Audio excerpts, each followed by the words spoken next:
Hello dear students. तो last class तक हमने हमारे चैप्टर में क्या क्या पढ़ लिया था। देखो, लास्ट क्लास में हमने पढ़ लिया था कि हमने कुछ क्लोजेस्ट डिस्टेंस ऑफ अप्रोच के हमने न्यूमेरिकल्स किए थे। उसके बाद एक क्वेश्चन ने आपको होमवर्क दिया था और उसके बाद हमने स्टार्ट कर लिया था Maxwell's theory of electromagnetic radiation. ठीक है, आपने रिवाइज किया होगा कि एक इलेक्ट्रोमैग्नेटिक रेडिएशन के अंदर बेसिकली दो कंपोनेंट्स होते हैं, एक तो इलेक्ट्रिक फील्ड का कंपोनेंट और एक मैग्नेटिक फील्ड का कंपोनेंट। ठीक है, दोनों की स्पीड, वेवलेंथ, फ्रीक्वेंसी, एम्पलीट्यूड सब कुछ क्या होता है, सेम होता है, लेकिन दोनों की जो डायरेक्शन ऑफ प्रोपोगेशन है, मूवमेंट की डायरेक्शन, वो क्या होती है, एक दूसरे के परपेंडिकुलर होती है। ठीक है, हमने इलेक्ट्रोमैग्नेटिक स्पेक्ट्रम की भी बात कर ली थी। ठीक, तो अच्छा, एक और चीज़ कि भाई लॉकडाउन टाइम टू टाइम बढ़ता ही जा रहा है। ठीक है, कोरोना का असर बहुत भयंकर देखने को मिल रहा है, कंटिन्यू पेशेंट्स बढ़ते ही जा रहे हैं। ठीक है, तो I request all of you कि आप घर पे ही रहें, कुछ ना करें। अलीगढ़ में भी केसेस बाहर निकल के आ ही रहे हैं, अब तो और ज़्यादा हो गया है। ठीक है, पहले तो फिर भी सेफ था, तो आप घर पर रहें। आई नो कि घर पर बैठे बैठे लोग बोर हो जाते हैं, पर फिर भी आपके लिए तो एक अच्छा टाइम है कि कुछ करने को नहीं है, बस क्या करना है, खाना है, सोना है और पढ़ाई करनी है। बस इससे ज़्यादा ज़िंदगी में क्या चाहिए। ठीक है, तो आप पढ़ें, बहुत अच्छे से पढ़ें, बाहर ना निकलें। ठीक है, सेफ रहें। ठीक, तो आज पहले तो हम जो आपको लास्ट क्लास में जो एक न्यूमेरिकल दिया था उसको हम डिस्कस कर लेते हैं। ठीक है, तो क्या था न्यूमेरिकल हमारे पास था with what velocity an alpha particle should travel from the source towards nucleus of manganese to arrive at a distance. ठीक है, तो देखो लास्ट क्लास में हमने जो न्यूमेरिकल था, हमारे पास जो न्यूमेरिकल था उसका सोल्यूशन देख रहे हैं हम। देखें भाई, हमारे पास फॉर्मूला क्या होता है, kinetic energy maximum is equal to potential energy maximum, बरो यही फॉर्मूला होता है। तो half M V square is equal to K Q1 Q2 upon R square. ठीक है, हाफ एम वी सॉरी देखो, half M V square is equal to K Q1 Q2 upon R minimum. R square नहीं, R square होता तो क्या हो जाता, force हो जाता। ठीक, अब देखो आपसे पूछा है इस क्वेश्चन में कि विद व्हाट वेलोसिटी, मतलब आपसे क्या पूछिए, आपसे वेलोसिटी पूछिए। ठीक है, वेलोसिटी किसकी है, एक अल्फा पार्टिकल की, जो आ रहा है किसकी तरफ, किसके न्यूक्लियस की तरफ, मैग्नीज के न्यूक्लियस की तरफ। ठीक है, तो किस पॉइंट पे आपसे उसने वेलोसिटी पूछी कि जब जो डिस्टेंस है वो कितनी हो जाए, 8 into 10 raise to the power -13 centimetre, शायद यही पूछा है ना, -15 सेंटीमीटर। तो अब देखें, मैंने कहा था कि इस चैप्टर के अंदर आपको यूनिट्स का बहुत ज़्यादा ध्यान रखना है, तो आप समझिए कि कैसे करना है इस स्टेप के क्वेश्चन को। कल मैंने एक क्वेश्चन करवा दिया था लास्ट लेक्चर में, अब इस स्टेप के क्वेश्चन को करते हैं। तो बताओ मास बताओ, एक अल्फा पार्टिकल, यानी कि बताओ क्या था वो, रदरफोर्ड में हमने देखा था कि अल्फा पार्टिकल क्या होता है, हीलियम होता है। हीलियम का मास क्या होता है, 4 AMU, बोलो सही है। अगर आपने सिर्फ 4 रख दिया तो आपकी तो 12 बज गई। क्यों बताओ, 4 के एक ऐसा यूनिट है क्या, हमने क्या बोला था कि यूनिट्स का ध्यान रखना है, यूनिट्स ऐसा यूनिट यूज करनी है। ठीक है, तो अगर आप इस 4 AMU को आप कन्वर्ट करना चाहोगे किसमें, भाई मास, यानी कि किलोग्राम्स में, ग्राम्स में भी नहीं, किलोग्राम्स में, तो 4 इंटू बताओ 1 AMU की वैल्यू क्या होती है, 1.6 into 10 raise to the power -24 grams के अंदर और -27 किलोग्राम के अंदर। ठीक, into V square is equal to K होता है 9 into 10 raise to the power 9। Q1 क्या है, Q1 क्या है भाई, अल्फा पार्टिकल, अल्फा पार्टिकल के ऊपर चार्ज कितना होता है, 2 पॉजिटिव, तो 2 इंटू 1.6 इंटू 10⁻19 इंटू दूसरा क्या है, मैग्नीज का न्यूक्लियस, और मैग्नीज का एटॉमिक नंबर 25, तो 25 इसके पास प्रोटॉन्स हैं, तो 25 इंटू 1.6 इंटू 10⁻19। ठीक है, के Q1 Q2 upon R minimum, भाई कितने डिस्टेंस, 8 इंटू -15। अब देखो फिर से गेम हो गया, गेम क्या हो गया कि -15 लिख दिया, भाई सेंटीमीटर में दिया है इसने, तो मीटर में कन्वर्ट करोगे तो क्या लिखोगे, -17। अब देखिए भाई, आपके पास जो सारी वैल्यूज हैं वो ऐसा यूनिट के अंदर है। ठीक है, अब आपको करना है कि आपको क्या करना है, आपको v की वैल्यू निकालनी है। तो देखो बेसिकली वी स्क्वायर क्या हो गया, देखो सॉल्व तो आप ही करेंगे, मैं थोड़ा सा इसको और सिंप्लीफाई कर दूं, तो क्या हो जाएगा, V square is equal to 2 into 9 into 10⁹ into 2 into 25 into 1.6 into 1.6 into 10⁻38 upon 4 into 1.6 into 10⁻27 into 8 into 10⁻17। ठीक है, आप देखें भाई 1.6 से 1.6 खत्म, 2 इंटू 2 4 खत्म, इसको नीचे कर लो 10। ठीक है, ये कितना हो गया वापस से 2 और ठीक है, और इसको क्या कर लो 5, और ये क्या हो जाएगा 5। मेरे ख्याल में सब कुछ कैंसिल हो चुका है। ठीक है, ऊपर रह गया 45 है ना। देखो एक बार आप चेक भी कर लेना, v² = 9 इंटू 5 कितना हो गया 45 इंटू, देखो ये हो जाएगा माइनस का 29। ठीक है भाई, माइनस का 38 प्लस का 9 माइनस का 29, और ये हो गया माइनस का 27 माइनस का 17, ये हो गया माइनस का 44। ठीक, तो जब ये ऊपर जाएगा तो प्लस का हो जाएगा, और ये हो जाएगा आपके पास कितना प्लस का 15 शायद उसके आसपास। हाँ, जब आप इसको पूरा सॉल्व करोगे तो ये पावर जो है आपके पास लगभग आएगी प्लस का, मेरे ख्याल से सही है, हाँ प्लस का 10⁻15 आ जाएगा। जब आप इसको इसका रूट लोगे तो ये हो जाएगा अप्रॉक्सीमेट कितना, मैं आप इसको एग्जैक्ट कैलकुलेट कर लेना। इसको सॉल्व करने के लिए आप क्या करो, इसको 450 कर लो, 450 इंटू 10⁻, इसको भी 450 कर लिया तो यहाँ क्या लिख दोगे 14 लिख दोगे। अब यहाँ से हम अगर अप्रॉक्सीमेशन लगाएं तो भाई 20 का होता है 400 है ना, 21 का 441। हाँ तो देखो 21 पॉइंट कुछ, मान लो 21 पॉइंट कुछ है ना। अच्छा मैं अप्रॉक्सीमेटली लिख दूँ अगर, तो 21 इंटू 10⁻7 मीटर पर, ये रहा आपका आंसर। ठीक है, तो इस वेलोसिटी से वो अल्फा पार्टिकल आ रहा होगा। ठीक है, इस वेलोसिटी से वो अल्फा पार्टिकल आ रहा होगा। अप्रॉक्सीमेट आंसर है, आप अच्छे से कैलकुलेट करके देख लें क्या आएगा, लेकिन आपको समझ में आ गया। मेथड इंपॉर्टेंट है, मेथड समझ में आ जाना चाहिए। कॉपी करें, हम मूव करते हैं हमारे अगले टॉपिक पे। इसको कॉपी करें, चलिए आपने कॉपी कर लिया होगा।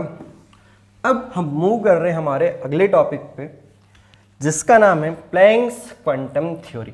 ठीक है, प्लैंक्स क्वांटम थ्योरी। तो देखें इसमें क्या होता है, तो देखो आपको लास्ट लेक्चर की एक चीज़ याद होगी, मैंने आपको बोला था कि जो लाइट होती है, लाइट उसके दो टाइप के नेचर होते हैं, एक तो वेव नेचर और एक पार्टिकल नेचर। ठीक है, पता वेव नेचर में क्या था, वेव नेचर लाइट का जो वेव नेचर, लाइट के वेव नेचर से रिफ्लेक्शन और रिफ्रैक्शन ऐसी चीजें देखी जाती है ना। लेकिन कुछ फिनोमेना ऐसे हैं जो लाइट के वेव नेचर से एक्सप्लेन नहीं की जा सकते, समझ रहे हो। कुछ फिनोमेना ऐसे होते हैं जो लाइट के वेव नेचर से नहीं, किससे, पार्टिकल नेचर से क्या होते हैं, एक्सप्लेन होते हैं। ठीक है, तो बात आती है जब लाइट के वेव नेचर की बात तो किसने कर ली थी, मैक्सवेल ने। और बात आती है जब पार्टिकल नेचर की, तो पार्टिकल नेचर के बारे में किसने बताया था, प्लैंक्स ने। ठीक है, तो Planck's quantum theory, Planck's quantum theory. ठीक है, तो भाई देखें क्या है प्लैंक्स क्वांटम थ्योरी, पहले समझ लेते फिर बाद में लिखना स्टार्ट करेंगे। देखो प्लैंक ने क्या कहा कि जो लाइट होती है ना, लाइट या जो एनर्जी होती है, भाई लाइट से एनर्जी मिल रही है, तो जो एनर्जी होती है, एनर्जी वो बेसिकली पार्टिकल की फॉर्म में क्या करती है, ट्रैवल करती है। ठीक है, जो एनर्जी होती है वो पार्टिकल्स की फॉर्म में, वेव फॉर्म में नहीं, किस फॉर्म में ट्रैवल करती है, पार्टिकल्स की फॉर्म में वो ट्रैवल करती है। ठीक है, तो उसने पार्टिकल नेचर को सपोर्ट किया, किसके, EMR के पार्टिकल नेचर को उसने सपोर्ट किया। ठीक है, EMR का आप लास्ट क्लास में पढ़ चुके हो, EMR से हम बेसिकली बताते हैं कि ये EMR ही होती है। ठीक है, तो EMR के पार्टिकल नेचर को प्लैंक ने क्या किया, सपोर्ट किया।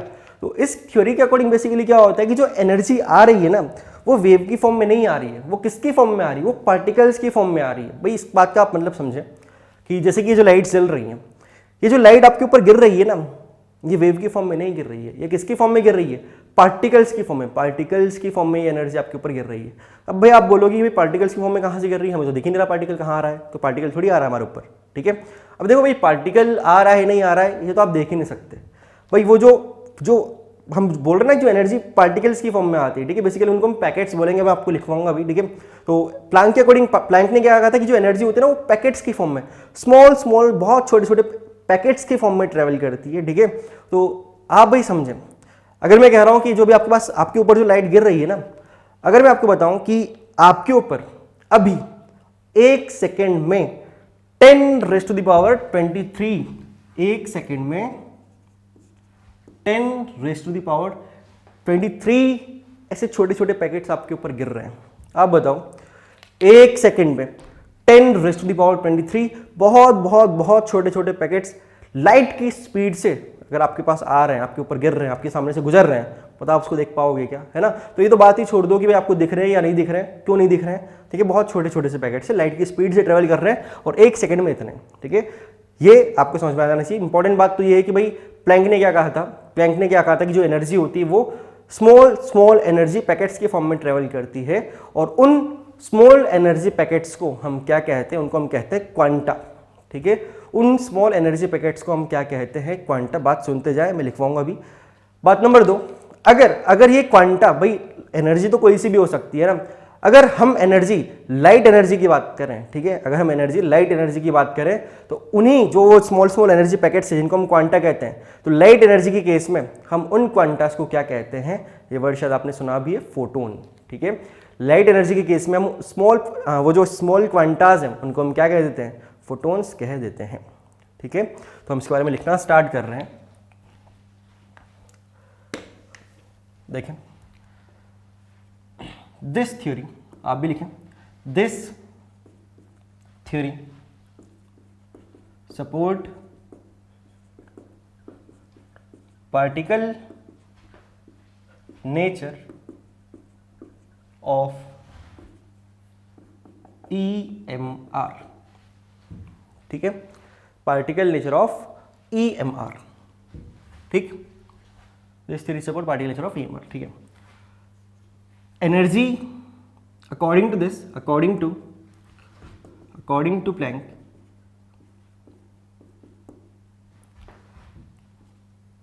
energy can be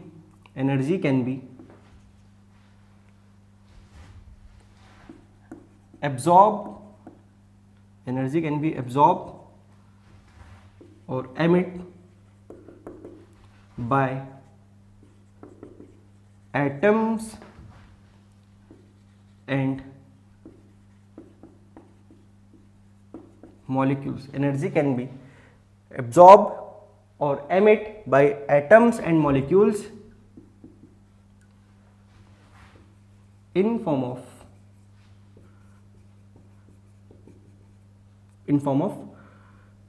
small packets, in form of small packets of energy, ठीक है। स्मॉल पैकेट्स ऑफ एनर्जी, मतलब ये पॉइंट क्या कह रहा है कि एटम्स या मॉलिक्यूल्स जो होते हैं वो एनर्जी को एब्जॉर्ब भी कर सकते हैं और रिलीज भी कर सकते हैं, ठीक है। लेकिन वो एब्जॉर्प्शन और एमिशन जो होता है वो किसकी फॉर्म में हो सकता है, वो किसकी फॉर्म में भी हो सकता है, वो स्मॉल पैकेट्स की फॉर्म में हो सकता है, ठीक है।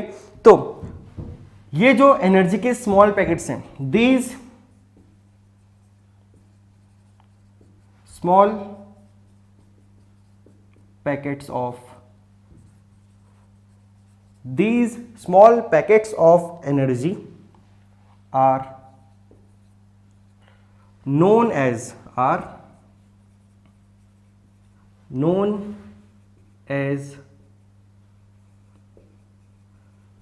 quanta. These small packets of energy are known as quanta, or in case of light, in case of light, जो लाइट एनर्जी की अगर हम बात करें, in case of light, these quantas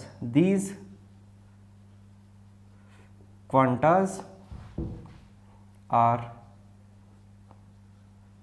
known as photons. These quantas are known as photons. ठीक है, इस चीज़ को ध्यान रखो। ठीक है, कि लाइट एनर्जी के केस में ये जो क्वांटा होते हैं उन्हीं को हम क्या कहते हैं, फोटोन्स कहते हैं। ठीक है, तो बेसिकली ध्यान रखें कि एक सेकेंड में कितने क्वांटास, कितने फोटोन्स, 10⁻23 फोटोन्स। ठीक है, अब आते हैं अगले पॉइंट पे। अब बात करते हैं भाई जो फोटोन्स हैं इनके पास एनर्जी कितनी होती है, कैसे होती है। ठीक है, तो एनर्जी ऑफ फोटोन, अब इसकी एनर्जी की कैलकुलेशन की बात चलेगी। तो एनर्जी ऑफ फोटोन, ये जो फोटोन्स होते हैं इनकी जो एनर्जी होती है, energy of photons is directly proportional to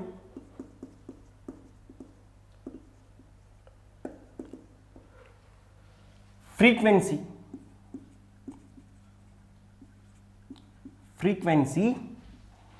energy of photon is directly proportional to frequency of light। ठीक है, energy is directly proportional to frequency of light. अब भाई मैं आपको एक और चीज़ यहाँ से क्लियर कर दूँ कि हम कहते हैं कि भाई ये जो फोटोन्स हैं ये मतलब जो एनर्जी है वो पैकेट्स की फॉर्म में ट्रेवल करती है। ठीक है, लेकिन एक चीज़ ये भी ध्यान रखना, मतलब काफ़ी लोगों को ये पता भी नहीं होता है कि जो एनर्जी पैकेट्स की फॉर्म में तो ट्रैवल कर रही है ना, भाई हमने यहाँ फ्रीक्वेंसी वर्ड लिखा है, तो भाई पैकेट्स की कहाँ से फ्रीक्वेंसी होगी, तो ये चीज़ किसी को क्लियर ही नहीं होती। मतलब काफ़ी लोगों को ये चीज़ क्लियर नहीं होती कि हम पैकेट्स भी बोल रहे हैं, फिर फ्रीक्वेंसी कहाँ से आ गई या फिर वेवलेंथ कहाँ से आ गई। इसके क्वेश्चन में हम वेवलेंथ की भी बात करेंगे। भाई एक लाइट आ रही है उसकी वेवलेंथ इतनी है, भाई वेवलेंथ कहाँ से आ गई, पार्टिकल्स है ना। तो एक चीज़ इंपॉर्टेंट ध्यान रखना कि जो लाइट जब स्ट्राइक करते हैं ना किसी ऑब्जेक्ट पे, जैसे कि मेरे पे स्ट्राइक कर रही है लाइट, है ना, तो इससे पहले वो वेव फॉर्म में मानते हैं उसको। ठीक है, वेव फॉर्म में मानते हैं, और जब वो हम पे स्ट्राइक कर रहे हैं ना तब हम उसका कौन सा नेचर कंसिडर करने वाले हैं, पार्टिकल नेचर कंसिडर करने वाले हैं। ध्यान रखना कि जब वो हम पे स्ट्राइक कर रही है, जब लाइट किसी ऑब्जेक्ट पे स्ट्राइक कर रही है, उससे पहले हम उसको क्या मान के चल रहे हैं, वेव फॉर्म में मान के चल रहे हैं। ठीक है, भाई दोनों नेचर एक दूसरे से एसोसिएटेड है। ठीक है, वेव नेचर भी प्लस पार्टिकल नेचर भी। तो स्ट्राइक करने से पहले उसका कौन सा नेचर माना जा रहा है, वेव नेचर, और स्ट्राइक करते टाइम या उसके बाद हम उसके कौन से नेचर को एक्सप्लेन करेंगे, पार्टिकल नेचर को। मतलब कौन सा नेचर माना जाता है उसके बाद पार्टिकल नेचर माना जाता है। ठीक है, इस चीज़ को बस ध्यान रखना। ठीक है, कोई पूछ नहीं रहा वैसे, इस चीज़ को बस हमें पता होनी चाहिए। एक मतलब गायब रहता है कि कुछ लोगों के दिमाग में से कुछ पता ही नहीं होता है, तो इसलिए मैंने आपको बता दिया। अब देखें इस पॉइंट के हिसाब से जो एनर्जी ऑफ फोटोन है, एनर्जी ऑफ फोटोन ई, वो प्रोपोर्शनल है लाइट की फ्रीक्वेंसी। अब देखो फ्रीक्वेंसी वर्ड इसलिए तो बोल रहे हैं क्योंकि पहले हम उसका कौन सा नेचर मान रहे हैं, वेव नेचर हम मान रहे हैं उसका। ठीक है, जो फ्रीक्वेंसी जो एनर्जी ऑफ फोटोन होती है वो फ्रीक्वेंसी ऑफ लाइट की क्या होती है, डायरेक्टली प्रोपोर्शनल होती है। ठीक है, अब बताइए आप, भाई एक सिंपल सी चीज़ है कि जब प्रोपोर्शनल हटेगा तो क्या आएगा, एक कांस्टेंट। ठीक है, उस कांस्टेंट यहाँ पर कौन सा है, h, और वापस इनटू न्यू, तो E is equal to H nu. अब भाई एक फॉर्मूला तो ये एनर्जी ऑफ फोटोन का फॉर्मूला है, energy of photon is equal to h into nu, है ना। एक फॉर्मूला तो ये हो गया। अब भाई हमें पता है, जैसे कि हमने लास्ट क्लास में पढ़ा था कि फ्रीक्वेंसी का एक और फॉर्मूला होता है c अपॉन लेमडा, क्योंकि हम यहाँ लाइट की ही बात कर रहे हैं, लाइट की स्पीड, तो न्यू का फॉर्मूला क्या होता है, c अपॉन लेमडा। तो यहाँ ये जो दो फॉर्मूलाज हैं ये बहुत बहुत इंपॉर्टेंट है, ये आपको याद रहना चाहिए। हाँ, और क्वेश्चन पे डिपेंड करता है भाई, क्वेश्चन पे कि आपको कौन सा फॉर्मूला अप्लाई करना है। सिंपल सा है, अगर क्वेश्चन में फ्रीक्वेंसी दी है तो फ्रीक्वेंसी वाला अप्लाई करोगे, और क्वेश्चन में अगर वेवलेंथ की फॉर्म में क्वेश्चन पूछा गया है तो वेवलेंथ वाला फॉर्मूला आप अप्लाई करोगे। ठीक है, अब देखें ये जो फॉर्मूला आपने पढ़ा है ये बेसिकली किसका फॉर्मूला है, एनर्जी ऑफ फोटोन का। कितने फोटोन, एक फोटोन की एनर्जी का। ठीक है, तो आप इसको ध्यान रखना, ये फॉर्मूला किसका, energy of one photon, energy of one photon. ठीक है, ये फॉर्मूला किसका हो गया, एनर्जी ऑफ वन फोटोन का। तो एनर्जी ऑफ एन फोटोन्स क्या होगा भाई, ये तो सिंपल सी मैथ्स है कि अगर एक फोटोन की एनर्जी है एच न्यू या फिर एच सी अपॉन लेमडा, तो मतलब एन फोटोन्स की एनर्जी क्या हो जाएगी, is equal to N into H nu या फिर N into H C upon lambda. बोलो आता है समझ में। ठीक है, ये फॉर्मूला हो गया किसका, एन फोटोन्स की एनर्जी का। ठीक है, और ध्यान रखना है जो यहाँ पर जो एन की वैल्यू है ना, ये 1, 2, 3 इसी टाइप से होगी। एन ऐसा नहीं होगा 1/2, 3/4। भाई भाई फ्रैक्शनल कैसे हो सकता है कोई पैकेट, है ना भाई, हम फ्रैक्शनल बात नहीं, फोटोन एक पैकेट पूरा होता है, ऐसा नहीं कि आधा पैकेट आ रहा है, ठीक है, पूरा होता है, एक पैकेट पूरा होता है, तो एन की वैल्यू फ्रैक्शनल नहीं होनी चाहिए, सिंपल सी बात ये है, ठीक है, इंटीजर होगी, ठीक। तो मेरे ख्याल से इतना हमने लिख लिया है, आप इसको कॉपी करें, फिर हम स्टार्ट करते हैं इसके न्यूमेरिकल्स को, कॉपी करें, लिख लिया। तो देखें एक और चीज़, हमने बोला था कि जो h आया है ये कांस्टेंट है, तो पहले हम h की बात कर लेते हैं, ठीक है, फिर कुछ और छोटी छोटी सी चीज़ें हमें डिस्कस करनी, फिर उसके बाद हम मूव करेंगे इस पे न्यूमेरिकल पे, ठीक। तो ये जो h आया है, h ये वाला वो वाला, ठीक है, तो बेसिकली ये जो h है, इस h को हम बोलते हैं प्लैंक्स कांस्टेंट, ठीक है, प्लैंक्स कांस्टेंट हम इसको कहते हैं। इस h को हम क्या कहते हैं, इस h को हम प्लैंक्स कांस्टेंट कहते हैं, जिसकी वैल्यू होती है 6.64 into 10⁻⁻34 joule second, joule into second है ये, ठीक है। देखो भाई 6.626 भी लिखा जाता है इसको, ठीक है, तो अगर आपको बोलूं कि भाई इसको भाई अप्रॉक्सीमेट लोग लिखते हैं, ठीक है, तो इसको आप चाहे 6.64 बोलो, कहीं जगह आपको ये दिखता है, कहीं 6.63 दिखता है, ठीक है, तो 6.626 इंटू 10⁻⁻34 जूल सेकेंड्स, लेकिन भाई यही याद रखना ज़्यादा अच्छा तो यही है, ठीक है। फिर बात आती है भाई कि देखो h तो हो गया, इसको हम क्या कहते हैं प्लैंक्स कांस्टेंट। एक और इंपॉर्टेंट चीज़ है यहाँ पर भाई, आप फॉर्मूला देखो, फॉर्मूला क्या है, E into H C upon lambda. अब आप बताओ h इंटू सी, ठीक है, h की भी एक पर्टिकुलर वैल्यू है, c की भी एक पर्टिकुलर वैल्यू होती है, c क्या है, light of speed of light, उसकी वैल्यू होती है 3 इंटू 10⁻8 मीटर पर सेकेंड, बोलो सही है। तो बताओ कि जब न्यूमेरिकल आएगा, मान लो कि बताओ पूछ लिया कि लाइट की वेवलेंथ इतनी है, बताओ एनर्जी क्या होगी फोटोन की, तो बताओ कि बार बार उसको हम कैलकुलेट करने बैठेंगे क्या, भाई आप सोचो, ये भी एक फिक्स वैल्यू, ये भी एक फिक्स वैल्यू, तो वैल्यू तो एक फिक्स आएगी ना, तो बताओ क्या हम बार बार उसको लंबी सी वैल्यू को कैलकुलेट करने बैठेंगे क्या इसको, इससे अच्छा हम इस वैल्यू को याद रख लें। और हाँ बहुत इंपॉर्टेंट है इसकी जो वैल्यू होती है, ठीक है, क्योंकि हम बार बार कैलकुलेट नहीं करने वाले हैं इसको, हम इसको याद रखेंगे और बहुत आसान से टर्म्स हम इसको याद रखेंगे। देखो पहले तो एक चीज समझो, एसआई यूनिट क्या होगी एनर्जी की, एसआई यूनिट ऑफ एनर्जी क्या होगी, जूल, ठीक है। लेकिन इसके अलावा एनर्जी की और भी यूनिट्स होती हैं,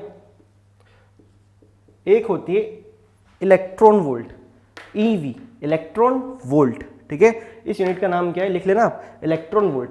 तो जो 1 इलेक्ट्रॉन वोल्ट होता है ये बराबर होता है 1.6 इंटू 10⁻⁻19 जूल के बराबर, ठीक है। 1 इलेक्ट्रॉन वोल्ट भी किसकी यूनिट है, एनर्जी की यूनिट है, और इसकी जो वैल्यू होती है 1 इलेक्ट्रॉन वोल्ट की क्या होती है 1.6 इंटू 10⁻⁻19 जूल। मेरे ख्याल से वैल्यू को याद रखने में कोई दिक्कत नहीं आएगी, क्योंकि चार्ज की वैल्यू भी इतनी होती है, पॉजिटिव चार्ज की भी इतनी होती है, नेगेटिव की भी इतनी होती है, तो वो चार्ज की वैल्यू तो अपने को याद है ना, तो इसको याद रखने में दिक्कत नहीं आएगी। ये भी वही है 1.6 इंटू 10⁻⁻19 जूल, ये होती है एक 1 इलेक्ट्रॉन वोल्ट की वैल्यू, ठीक है। अब हम बात करते हैं कि भाई इसको बार बार कैलकुलेट करना नहीं पड़ना, हाँ मतलब हमें बार बार कैलकुलेट करना पड़े, इससे अच्छा हम इसको एक ही बार में याद रख लें। तो जो एच सी होता है, एच इंटू सी, इसको हम याद रख रहे हैं, इसकी हम पहले से वैल्यू निकाल के रख रहे हैं, और वो किस फॉर्म में निकाल के रख रहे हैं हम, इलेक्ट्रॉन वोल्ट के अंदर। तो देखें 12400 electron volt angstrom, electron volt into angstrom, ठीक है, ध्यान रखना H इंटू सी होगा 12400 इलेक्ट्रॉन वोल्ट एंगस्ट्रॉम, या फिर 1240 इलेक्ट्रॉन वोल्ट नैनोमीटर। इसका मतलब मल्टीप्लीकेशन है ना, यूनिट एक के साथ लिखी हुई इलेक्ट्रॉन वोल्ट एंगस्ट्रॉम। और अगर नैनोमीटर्स के फॉर्म में, भाई नैनोमीटर्स याद करो ये डिस्टेंस की यूनिट्स होती हैं, ठीक है, तो अगर आपको वेवलेंथ जो है अगर वो मतलब एंगस्ट्रॉम में दी जा रही है तो ये वाला फॉर्मूला यूज करें, समझ रहे हो ना, क्योंकि कट जाएगा। और अगर नैनोमीटर में वेवलेंथ दी जा रही है तो ये वाला फॉर्मूला, ये वैल्यू याद रखें 1240, ठीक है। ये वैल्यू आपको भाई बहुत इंपॉर्टेंट है, ये वैल्यू आपको डायरेक्टली याद रखनी है, 12400 एंड 1240, 1240 इलेक्ट्रॉन वोल्ट नैनोमीटर और 12400 इलेक्ट्रॉन वोल्ट एंगस्ट्रॉम, ठीक है। फटाफट से आप इसको कॉपी करें। अब हम स्टार्ट करते हैं न्यूमेरिकल्स।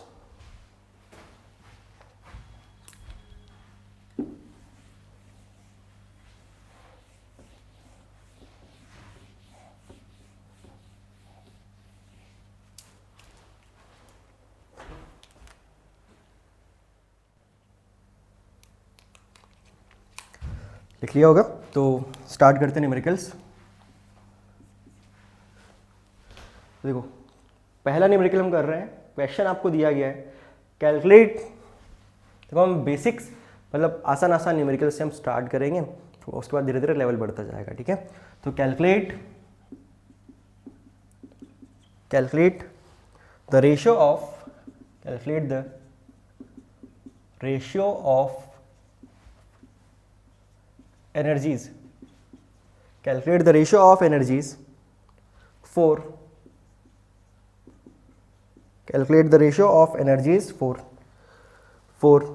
two radiations,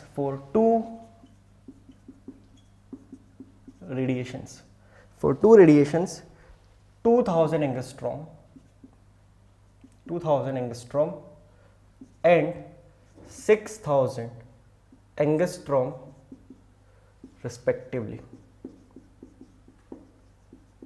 ठीक है। ये रहा आपका क्वेश्चन नंबर 1, फटाफट से ट्राई करें।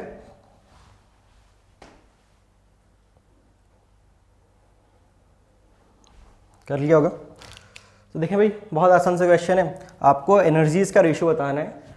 अच्छा मैं आपको बता दूं एक इंपॉर्टेंट चीज़ कि कभी कभी ना ये मतलब यहाँ के क्वेश्चंस आपको कभी कभी तो समझ में नहीं आएंगे, है ना, समझ में नहीं आएंगे अगर आप प्रैक्टिस अच्छे से नहीं करोगे तो, अदरवाइज कोई आपको रोक नहीं सकता। देखो भाई कभी कभी क्वेश्चंस में क्या होता है, देखो यहाँ तो आपको साफ साफ लिख के बोला हुआ है ना, लेकिन कभी कभी क्वेश्चंस में वो क्लियरली नहीं बोलता है कि आपको क्या करना है या क्या गिवन है, तो ऐसे क्वेश्चंस भी आएंगे।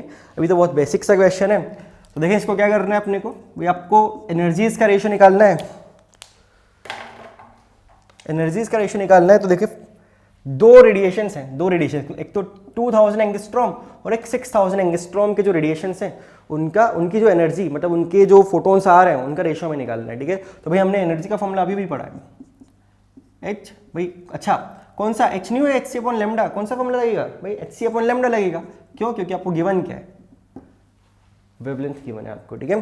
तो हम पहले क्या कर लेते हैं, हम E1 निकाल लें। E1 क्या हो जाएगा, एच सी अपॉन लेमडा 1, जिसको हम बोलते हैं एच सी अपॉन कितना है 2000, सही है। और दूसरा E2 जो है, जो दूसरा रेडिएशन है उसकी एनर्जी क्या होगी, ठीक है, उसकी एनर्जी क्या होगी, H C upon lambda 2 is equal to H C upon 6000। करना क्या है, रेशियो निकालना है। तो E1 upon E2 is equal to H C upon 2000 upon H C upon 6000। देखो एच सी से एच सी तो उड़ गया, 6000 ऊपर पहुंच जाएगा, 2000 नीचे। बताओ आंसर क्या है, 3:1। ये रहा आपका आंसर। आसान सा क्वेश्चन है, कॉपी करें। मैं आपको दूसरा न्यूमेरिकल लिखवाता हूँ।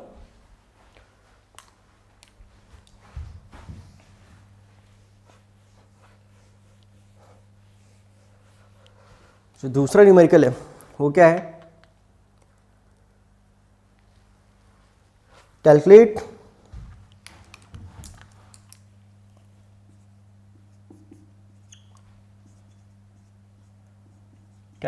the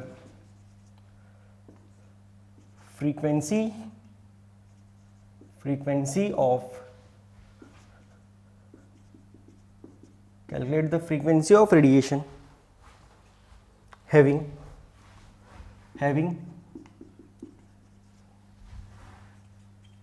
wave number 5 metre inverse, ठीक है। ये आपका दूसरा क्वेश्चन, ट्राई करो फटाफट से।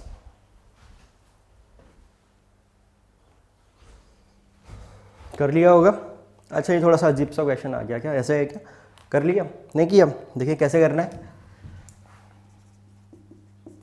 भाई क्या गिवन है आपको, निकालना क्या है, फ्रीक्वेंसी, और गिवन क्या है, वेव नंबर। अरे क्या हो गया भाई, कहाँ से कोई रिलेशन ढूंढ के निकालें, हो जाएगा भाई, बहुत आसान है। आपको पता है ना कि फ्रीक्वेंसी क्या होता है, सी अपॉन लेमडा, सही है। अब उसने वेव नंबर दे दिया, जो क्या होता है, वेव नंबर क्या होता है, न्यू बार, है ना। अच्छा उसका फॉर्मूला पता है आपको, न्यू बार का फॉर्मूला क्या होता है, वेव नंबर का फॉर्मूला क्या होता है, 1/λ, और 1/λ होता है तो इस टर्म को आप ऐसे लिख लो ना, c इंटू 1/λ। इसको हम ऐसे भी तो लिख सकते हैं, बोलो। अपने को फ्रीक्वेंसी निकालनी है, c स्पीड ऑफ लाइट, 1/λ की डायरेक्ट वैल्यू आपको क्या गिवन है, 5। तो ये रहा आपका आंसर। c कितना होता है, 3 × 10⁻⁴ 8 और 1/λ भी कितना गिवन है, गिवन है मतलब आपको कितना 5, आपका आंसर हो गया 15 × 10⁸ फ्रीक्वेंसी की यूनिट क्या होती है, हर्ट्ज, ऐसा यूनिट है। सारी कैलकुलेशन एसआई में चल रही है तो यूनिट भी कौन सी आएगी, एसआई यूनिट आएगी। दूसरा क्वेश्चन, ठीक है। तो न्यूमेरिकल्स में आपको यही होता है कि दिमाग चलाओ, दिमाग चलाओ, जितना आपने रिवाइज किया होगा, जितनी आपने प्रैक्टिस की होगी, उतनी ज़्यादा चीज़ें आपको जल्दी क्लिक करेंगे, ठीक है। कॉपी करें, अगला न्यूमेरिकल लिखते हैं।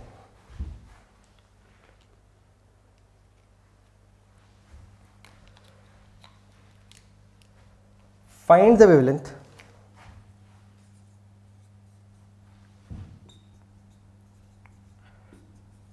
find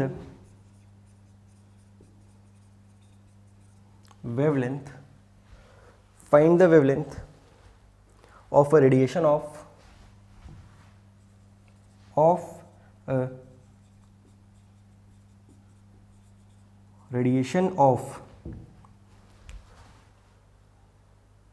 1240 किलोहर्ट्ज, 1240 किलोहर्ट्ज, ठीक है। अगला क्वेश्चन ट्राई करें।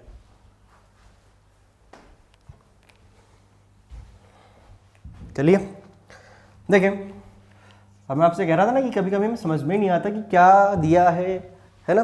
तो इसमें तो पूछा क्या है, वेवलेंथ, लेकिन वेवलेंथ ऑफ रेडिएशन ऑफ, अब ये वैल्यू है किसकी, तो भाई ऐसा वो कभी कभी मतलब क्लियर नहीं करता कि उसने क्या आपको दिया हुआ है। तो सिंपल चीज़ आप क्या कर ले, यूनिट देखें, बताओ किलो हर्ट्ज या हर्ट्ज, ये यूनिट किसकी होती है। भाई वो चाहता तो आपको दे सकता था रेडिएशन हैविंग फ्रीक्वेंसी इतना, लेकिन उसने आपको फ्रीक्वेंसी वर्ड लिख के नहीं दिया। लेकिन आप कहाँ से पहचानोगे, इसके बाद आप इसकी यूनिट देखोगे और यहाँ से आपको पता चलेगा। तो इसलिए यूनिट्स इंपॉर्टेंट है, पता होना चाहिए कि किसकी क्या यूनिट होती है। ये किसकी यूनिट है, हर्ट्ज फ्रीक्वेंसी की, यानी कि आपको फ्रीक्वेंसी की वैल्यू गिवन है। तो आपको निकालना क्या है, वेवलेंथ। तो भाई फ्रीक्वेंसी गिवन है, वेवलेंथ निकालनी है, तो ये फॉर्मूला होता है, ठीक है। तो nu is equal to C upon lambda, और भाई आपको लेमडा निकालना है तो C कितना हो गया 3 × 10⁸, और फ्रीक्वेंसी कितनी 1240। हाँ, अब अगर इतना मत लिखना क्योंकि किलो हर्ट्ज है तो आपको तो हर्ट्ज में लाना है, तो किलो को कन्वर्ट करना होगा तो 1000 से क्या कर देंगे, मल्टीप्लाई कर देंगे। देख लेना जो भी आंसर आ रहा हो, हम मूव करते हैं हमारे अगले क्वेश्चन पे। कॉपी करें।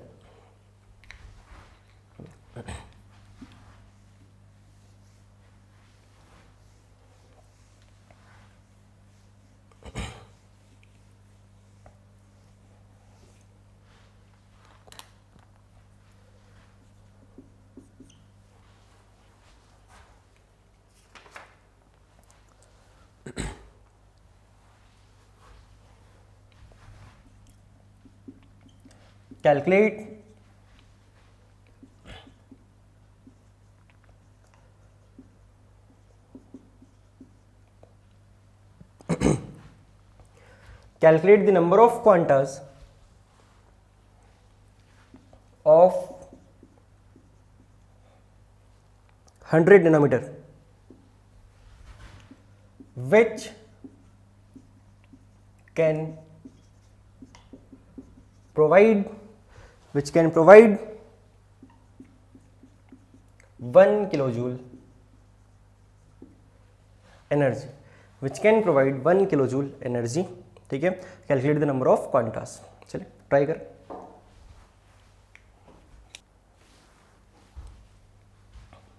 कर लिया, हाँ। तो अभी थोड़ा सा क्वेश्चन अलग हो गया है ना, तो कैसे करना है देखें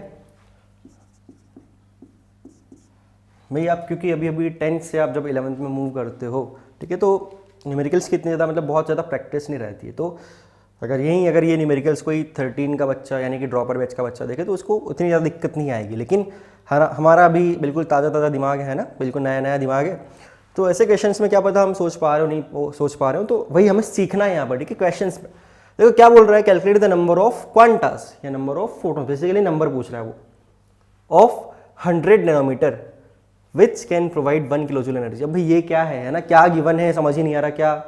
तो देखो calculate the number of quantas of 100 nanometre. तो पहले सबसे पहले आप देखो कि ये क्या गिवन है, 100 नैनोमीटर। बताओ नैनोमीटर, एंगस्ट्रॉम, मीटर, ये सब यूनिट्स किसकी होती है, वेवलेंथ की ना। यानी कि आपको क्या गिवन है, सबसे पहले तो इस क्वेश्चन के अंदर आपको लेमडा गिवन है, कितना 100 नैनोमीटर। बोलो सही है। और विच can provide 1 kilo joule energy, मतलब आपको एनर्जी कितनी मिल रही है, वो जो क्वांटाज है उनसे आपको एनर्जी कितनी मिल रही है 1 किलो जूल, यानी कि कितनी 1000 जूल। ठीक है। अब आपको कैलकुलेट करना नंबर ऑफ फोटोन्स या नंबर ऑफ क्वांटास। तो भाई फॉर्मूला तो है हमारे पास। फॉर्मूला क्या है, E is equal to N into H C upon lambda. भाई नंबर एक से ज़्यादा के लिए तो यही फॉर्मूला अप्लाई होगा ना, है ना। तो बस इसके बाद अपने को क्या करनी है, वैल्यूज पुट करनी है। तो जो सबसे इंपॉर्टेंट चीज़ है भाई इस क्वेश्चन में ये है कि अपने को वैल्यूज पहचानना आना चाहिए कि किसकी वैल्यू गिवन है आपको। ठीक है। तो जब हम यहाँ पर वैल्यूज रखेंगे तो कोई एनर्जी कितनी मिल रही है अपने को उनसे 1000 जूल। तो 1000 is equal to N H C. अच्छा बताओ, वेवलेंथ के यूनिट देख के फॉर्मूला लगाएंगे, एच सी की कौन सी वैल्यू पुट करनी है। ठीक है। तो वेवलेंथ है कि इसमें नैनोमीटर में, तो एच सी की वैल्यू कौन सी वाली पुट करेंगे, नैनोमीटर वाली पुट करेंगे। ठीक है। लेकिन अभी इस क्वेश्चन में ट्विस्ट खत्म नहीं हुआ है। आप देखें, आप एच सी की वैल्यू को पुट करें, क्या नैनोमीटर वाली क्या होती है 1240 electron volt nanometre upon lambda कितना है 100 नैनोमीटर। बोलो सही है, 100 नैनोमीटर। देखो नैनोमीटर से नैनोमीटर कट गया। ठीक है। लेकिन बताओ क्या अभी भी ये सही है क्या ये सही है क्या, नहीं। क्यों, क्योंकि आप देखो इस तरफ जो यूनिट आ रही है एनर्जी की वो आ रही है इलेक्ट्रॉन वोल्ट। बोलो सही है। और उस तरफ जो यूनिट आ रही है एनर्जी की वो क्या है, जूल। बताओ एक तरफ जूल एक तरफ इलेक्ट्रॉन वोल्ट, दोनों को इक्वेट कर सकते हो क्या, नहीं ना। यानी कि इस वाले एक्सप्रेशन को भी आप किस में कन्वर्ट करो, जूल में। तो बताओ इलेक्ट्रॉन वोल्ट, 1 इलेक्ट्रॉन वोल्ट की वैल्यू क्या होती है, जब आप इसको आगे और आगे सॉल्व करोगे तो 1 इलेक्ट्रॉन वोल्ट की वैल्यू क्या होती है, बताओ बताओ क्या होती है 1.6 इंटू 10⁻⁻19 जूल। अब दोनों तरफ की यूनिट्स क्या है, सेम है। ठीक है। अब आप इसको सॉल्व करें और यहाँ से आप n निकाल लें। ठीक है। मेरे ख्याल से समझ में आ गया होगा। यहाँ से आपको क्या यहाँ से आपको क्या निकालना है, n निकालना है। अब देखो मे भी कैलकुलेशन में ऐसा हो सकता है कि क्या मतलब n की जो वैल्यू आ रही है वो थोड़ी सी फ्रैक्शनल आ रही हो, तो आप उसको क्या कर लें, किसी आसपास वाले इंटीजर में कन्वर्ट कर लें। जैसे कि मान लो कि यहाँ पर वैल्यू आती है 2.3 इंटू 10⁻⁻17, तो उस 2.3 का क्या करना है, आप उसको 2 मान लो। ठीक है। या फिर आती 2.6 या 2.7, तो उसको आप 3 मान लेना। आ गया होगी बात समझ में। ठीक है। चले, यहाँ का हमारा आंसर हो गया। अगला question,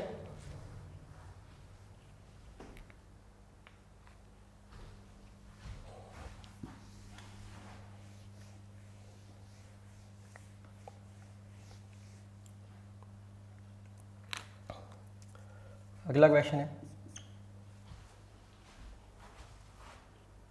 find the number of Qantas, find the number of Qantas, find the number of quantas of 10 raised to the power 10 raised to the power 10 raised to the power 13 hertz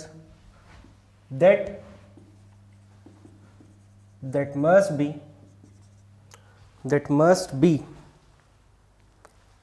absorbed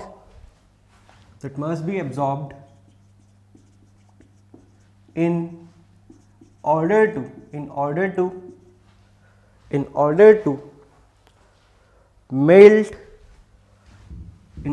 melt 6.626 gram ice, 6.626 gram ice.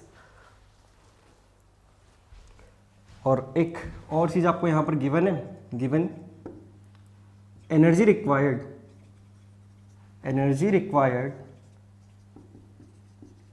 To melt 2 gram ice is equal to energy required to melt 2 gram ice is equal to 666 joule. ये question आपको given है। ठीक है। तो basically ये आपका क्या है, होमवर्क है। आप इसको सॉल्व करेंगे और रिस्पॉन्स शीट को आप सेंड करेंगे। ठीक है। कंसर्न्ड जो मेंबर है, स्टाफ मेंबर, आप उसको सेंड कीजिएगा इस रिस्पॉन्स शीट को। ठीक है। तो आज हम यहीं तक रख रहे हैं। देखो आज हमने क्या पढ़ा है, आज हमने न्यूमेरिकल सॉल्व किया था एक तो जो लास्ट क्लास का था। उसके बाद हमने स्टार्ट कर लिया किसके, लाइट के पार्टिकल नेचर के बारे में। और पार्टिकल नेचर किसने बताया था, प्लैंक्स ने। क्या कहते हैं प्लैंक्स कि भाई जो लाइट होती है वो पैकेट्स की फॉर्म में ट्रेवल करती है, ठीक है, और जो हर एक पैकेट की जो एनर्जी होती है वो फ्रीक्वेंसी के क्या होती है, प्रोपोर्शनल होती है। और एक वहाँ से क्या होता है, एक कांस्टेंट आता है जिसको हम क्या कहते हैं, प्लैंक्स कांस्टेंट कहते हैं। और उस प्लैंक्स कांस्टेंट एच की वैल्यू क्या होती है, 6.626 इंटू 10⁻⁻34 जूल सेकेंड। सही है, ठीक। फिर हमने कुछ न्यूमेरिकल्स किए हैं, ये क्वेश्चन आपका होमवर्क है, ठीक है। बाकी आपके पास मॉड्यूल है, आप उसको सॉल्व करें, प्रैक्टिस करें, रिवाइज करें। हम मिलते हैं नेक्स्ट क्लास और यहाँ से आगे कंटिन्यू करते हैं।